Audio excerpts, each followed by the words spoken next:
Bismillahirrahmanirrahim. Assalamualaikum warahmatullahi wabarakatuh. Saya Amalia Khairunisa, NIM 193111115, kelas PAI 5D, UIN Raden Mas Said Surakarta. Di sini saya akan menjelaskan mengenai memahami historisitas fikih. Untuk subbab yang pertama yaitu A. Historisitas fikih. Dalam Islam, Al-Quran dan hadis menempati posisi sentral dalam kajian dan merupakan sumber peradaban. Kedua sumber tersebut muncul sebagai respon atas berbagai masalah sosio-kultural yang muncul pada kurun waktu tertentu. Islam diturunkan tidak hanya untuk komunitas tertentu saja, akan tetapi untuk menyapa seluruh aspek kehidupan manusia. Hal ini terbukti dalam kehidupan manusia. Corak keberislaman manusia berbeda antara satu tempat dengan tempat lainnya. Di Indonesia, Islam ditampilkan oleh penganutnya dengan beragam corak. Islam dikembangkan melalui dakwah dengan berbagai pendekatan. Pendekatan dakwah yang diterapkan oleh para wali atau wali songo di Jawa berbeda dengan pola pendekatan yang dilakukan oleh para datuk di Sulawesi Selatan. Di Indonesia terdapat dua organisasi Islam sebagai representasi organisasi Islam di Indonesia, yaitu Muhammadiyah dan NU. Kemudian aliran Sunni dan Syiah, serta aliran teologi dan mazhab fikih. Semua meyakini dan mengklaim bahwa organisasi, aliran, dan mazhab mereka yang paling benar dan paling baik. Di Indonesia terdapat banyak mazhab fikih yang berkembang. Semua berkembang dan berpengaruh, tetapi tidak diintervensi, apalagi dipaksakan oleh negara, karena negara mengakui adanya Bhinneka Tunggal Ika sebagai pilar kehidupan dalam berbangsa dan bernegara. Yang selanjutnya yaitu B. Stagnasi tasyrik Islam. Fikih atau hukum Islam tidak dapat dilepaskan keberadaannya dari faktor kondisi sosio-historis yang mengelilingi para ulama fikih dalam memproduksi fikih. Fikih merupakan hasil olah nalar atau pemikiran manusia yang relatif dan lahir berdasarkan kondisi sosio-kultural. Karena itulah, fikih di suatu tempat belum tentu cocok di tempat yang lain, walaupun dalam waktu bersamaan, karena disebabkan oleh kondisi masyarakat yang berbeda. Aturan-aturan formal fikih diekspresikan dengan nilai-nilai akhlak. Terdapat pembagian hukum dalam Islam, yaitu ada 3. Yang pertama, hukum i'tiqadiyah, yaitu hukum yang berkaitan dengan hal-hal yang wajib diyakini oleh orang-orang mukallaf atau orang yang terbebani dengan hukum, yang meliputi kepercayaan kepada Allah, malaikat, kitab-kitab, para rasul, dan hari akhir. Kemudian yang kedua, hukum khuluqiyah, yaitu hukum yang bertalian dengan hal-hal yang wajib atas orang-orang mukallaf yang menyangkut kewajiban yang harus dilaksanakan serta larangan yang wajib ditinggalkan. Hukum yang ketiga yaitu hukum amaliyah atau praktis yang bertalian perkataan dan perbuatan mukallaf serta tata cara melaksanakannya. Inilah yang disebut hukum fikih, dan bagaimana dapat sampai kepada hal tersebut dibutuhkan ilmu usul fikih. Yang selanjutnya yaitu C. Fenomena fikih generasi awal. Yang pertama yaitu masa Nabi Muhammad SAW. Pada masa Nabi Muhammad SAW, hukum Islam atau fikih adalah respon positif Al-Quran terhadap persoalan-persoalan yang muncul. Yang kedua yaitu pada masa sahabat, khususnya Khulafaur Rasyidin. Meninggalnya Nabi Muhammad merupakan awal terjadinya perbedaan paham di kalangan sahabat. Pasca wafatnya Rasulullah, tidak jarang sahabat melakukan ijtihad karena tantangan hidup dan kondisi sosio-historis sudah berbeda dengan masa Nabi Muhammad SAW. Terjadinya perbedaan pandangan di kalangan sahabat, khususnya kalangan Khulafaur Rasyidin. Pada zaman sahabat, para sahabat dapat mengakhiri perbedaan pendapat dengan merujuk kepada Al-Quran, hadis, dan ijtihad. Yang ketiga yaitu pada masa tabi'in. Masalah-masalah terus muncul memasuki era tabi'in. Masalah pun bertambah yang meminta adanya gerakan ijtihad dinamis. Banyak persoalan masyarakat yang muncul yang belum pernah muncul pada masa Nabi Muhammad SAW dan sahabat. Meskipun ulama tabi'in berusaha merujuk kepada zaman Rasulullah dan sahabat, namun tuntutan ijtihad pun semakin mendesak. Dalam keadaan begitu, mereka terpaksa mengarahkan segenap potensi intelektualnya untuk menjawab persoalan berdasarkan otoritas Al-Quran dan hadis. Subbab selanjutnya yaitu D. Fenomena fikih di masa pembentukan mazhab. Sebagian ulama, khususnya para ahli sejarah pembentukan hukum Islam, memandang bahwa mazhab-mazhab yang dibangun oleh para imam mazhab lahir dalam kitaran pengaruh politik penguasa. Kepentingan politik diduga turut berpengaruh dalam memberi corak dan karakter fikih yang lahir dari mereka. Kontribusi ulama-ulama mazhab yang demikian besar juga sekaligus menjadi salah satu faktor yang signifikan mewariskan ikhtilaf yang berkepanjangan. Imam mazhab yang pertama yaitu Abu Hanifah. Nama lengkapnya yaitu Nu'man ibnu Thabit ibnu Zaudi. Dilahirkan pada tahun 80 Hijriah di Kufah. Belajar dari ulama tabi'in Hammad ibnu Abi Sulaiman. Selain itu, ia belajar fikih dari Atta ibnu Rabah dan Nafi, Maula ibnu Umar.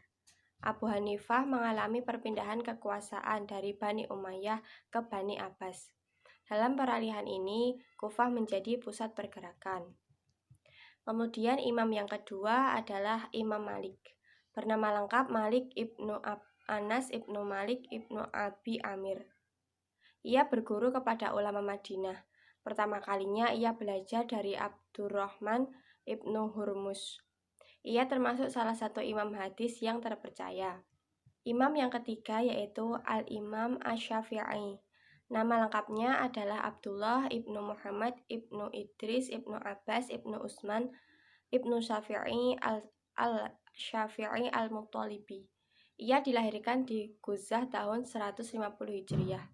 Pertentangan yang terjadi dalam materi fikih merupakan sebab kesibukan para ulama menyusun bangunan ilmu yang mereka namakan usul al-fiqih, yaitu kaidah-kaidah yang diikuti oleh ulama dalam proses pengambilan kesimpulan atau istinbat hukum. Imam yang keempat yaitu Ahmad ibnu Hambal. Ia adalah Ahmad ibnu Hambal ibnu Hilal Az-Zahili Asy-Syaibani Al-Maruzi Al-Baghdadi. Ia dilahirkan tahun 164 Hijriah. Ia termasuk salah satu imam hadis yang sangat terkenal dengan kitab musnadnya atau Musnad Ahmad ibnu Hambal. Selain keempat mazhab dalam fikih sunni tersebut, dikenal pula sejumlah ulama Syiah dengan berbagai sekte dalam Syiah. Misalnya mazhab Ja'fari yang dilahirkan oleh Imam Ja'far ibnu Muhammad As-Shadiq. Kitab fikih yang banyak mengakomodir pendapat para imam yang disebut terlupakan itu adalah kitab Bidayat Al-Mujtahid wa Nihayat Al-Muqtasid yang merupakan karya monumental Ibnu Rushd dan Al-Mughni karya Ibnu Qudamah. Hal ini dapat dilihat dalam karya Ibnu Rushd Bidayatul Al-Mujtahid wa Nihayat Al-Muqtasid jilid 1-2. Kitab ini relatif lebih akomodatif dalam membentangkan sejumlah pendapat para imam mazhab fiqih. Subbab yang kelima yaitu ketika pintu ijtihad tertutup. Penyebab keterhentian perkembangan kajian fiqih adalah masa kodifikasi atau tadwin. Gerakan tadwin di satu sisi merupakan upaya untuk menyimpan hasanah ilmu para ulama, tetapi di sisi lain menjadi penyebab ulama berikutnya merasa cukup dengan apa yang telah tersedia. Mereka merasa tidak perlu melakukan penelitian dan pengkajian ulang terhadap sejumlah masalah baru dan aktual yang muncul. Aktivitas yang menggantikan ijtihad adalah tradisi mensyarah kitab-kitab fiqih dan hadis serta berkembangnya tradisi diskusi mazhab. Tertutupnya pintu ijtihad tidak menutup seluruh pintu ijtihad itu sendiri. Satu pintu ijtihad tertutup, pintu lainnya tetap terbuka. Pintu ijtihad yang tertutup adalah ijtihad mutlak atau penalaran independen. Dan yang tetap terbuka adalah ijtihad fi al-mazhab atau ijtihad dalam koridor mazhab. Hal ini terjadi akibat kekuasaan dan fanatisme. Yang selanjutnya yaitu mengembangkan ijtihad independen atau mutlak. Perkembangan ilmu pengetahuan dan teknologi serta dampak globalisasi telah membawa perubahan yang sangat cepat. Masalah yang demikian berkembang jauh berbeda dalam banyak hal ketika fiqih menjadi produk ijtihad baru di masa lalu. Hal tersebut menuntut adanya perubahan dalam meresponnya. Akhir-akhir ini muncul kegelisahan intelektual tentang urgensi dan utilitas usul fiqih. Kegelisahan tersebut diekspresikan dalam sebuah kecemasan bahwa ternyata usul fiqih hingga saat ini masih kaku dalam menghadapi dan menyapa konteks peradaban kekinian. Ekspresi para intelektual muslim kontemporer terlihat misalnya Fazlur Rahman, Muhammad Arkon, Hasan Hanafi, Muhammad Syahrur, Nashr Hamid Abu Zaid, Ali Harb, dan Abdullahi Ahmad Al-Naim. Kajian Islam secara umum dan fikih secara khusus harus dapat merespon persoalan masyarakat dan harus mampu memprediksi ke depan dengan membaca perkembangan zaman. Disinilah pentingnya sebuah rekonstruksi epistemologi usul fiqih dalam rangka menerjemahkan Islam menjadi sholih likul li zaman wa makan, atau sesuai dengan konteks zaman dan ruang. Dengan begitu, Islam akan menjadi rahmatan lil alamin dan tidak menjadi sumber pertengkaran dalam jeratan fanatisme mazhab.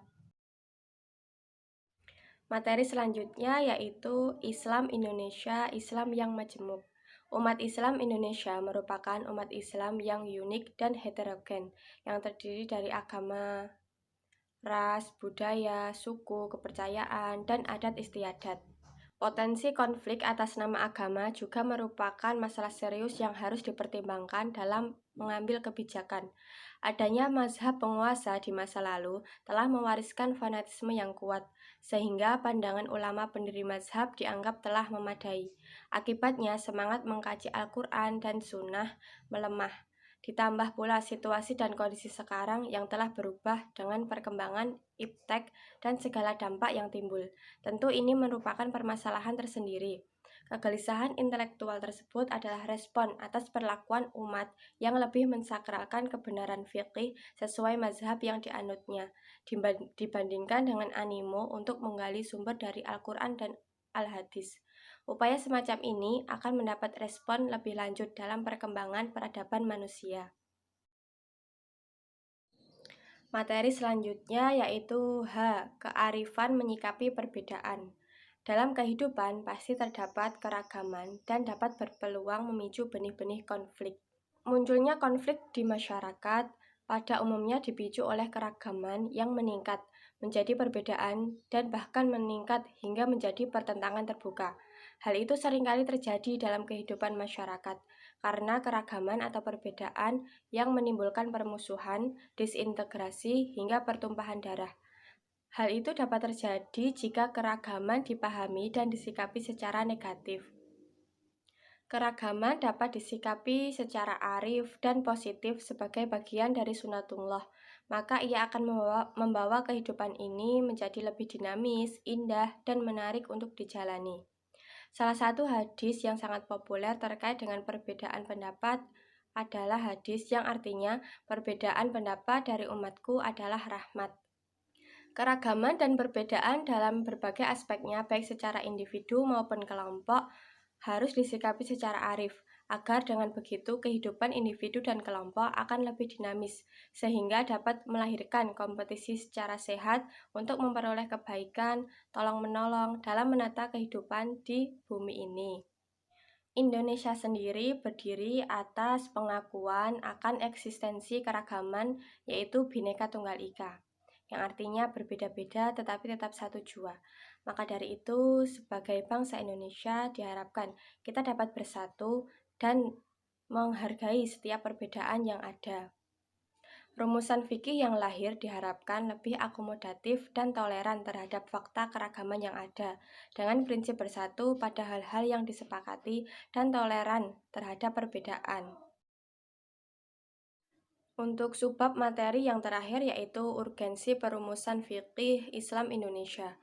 Kuatnya umat Islam bermazhab kepada produk fikih atau mazhab qauli yang mengakibatkan melemahnya bermazhab secara metodologis atau mazhab manhaji melalui pengkajian fikih dan kaidah fikih.